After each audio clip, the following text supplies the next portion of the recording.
Jeg hedder Mette, og den her lille video, den handler om selvværd.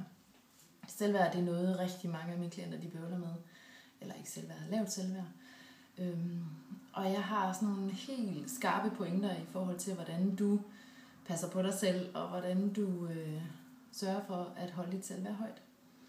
Det er nemlig sådan, at rigtig mange af os, vi gør os meget afhængige af andre mennesker. Og i det sekund, du er afhængig af andre mennesker, tænker, at han skal gøre mig glad, eller de skal gøre mig glad, eller mit arbejde skal gøre mig glad, så har du dybest set placeret lykken i andre menneskers hænder, eller din arbejdsgivers hænder, eller i dit jobs hænder, eller hvad det nu er.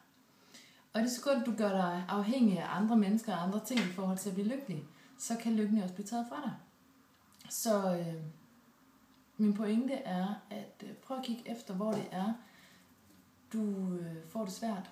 Hvor det er, du tænker, hvorfor gjorde de ikke det, og der blev det synd for mig, og nu går det ikke så godt, som jeg havde håbet, og det var også rigtig ærgerligt, og jeg kan slet ikke finde ud af det længere. Og hvor du sådan kaster energien videre til andre, så det er andre, der skal gøre noget for, at du får det bedre.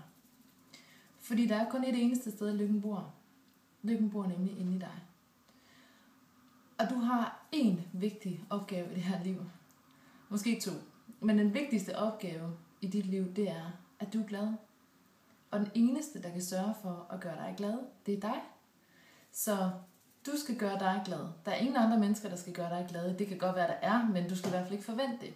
Så hvis du går og forventer det, og oplever, at det ikke lige sker, som du havde håbet, så kan du kun gå og blive skuffet. Og det vil sige, så får du det sværere, og dit selvværd bliver lavere, fordi hvorfor er det, at folk de ikke er glade, og gør det, jeg synes, jeg fortjener at få fra dem. Og det handler om det modsatte. Du skal tage det tilbage, du skal kigge på det hos dig selv, og så skal du se efter, hvad er det, jeg kan gøre for mig, for at gøre mig glad, i stedet for at vende rundt og sige, hvad er det, andre skal gøre for mig, for at min dag bliver god. Så pointen er her, at lykken bor inde i dig, og i det øjeblik, du gør din lykke afhængig af andre menneskers ageren, væren i verden, deres adfærd over for dig, så har du dybest set sagt til dem, at du er ansvarlig for min lykke, du er ansvarlig for, hvor godt jeg har det, og du kan også tage det fra mig igen.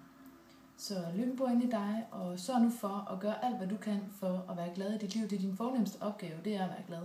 Så længe du er glad, så går de fleste ting faktisk rigtig godt. Vi kan komme igennem de største kriser. Vi kan komme igennem det vildeste.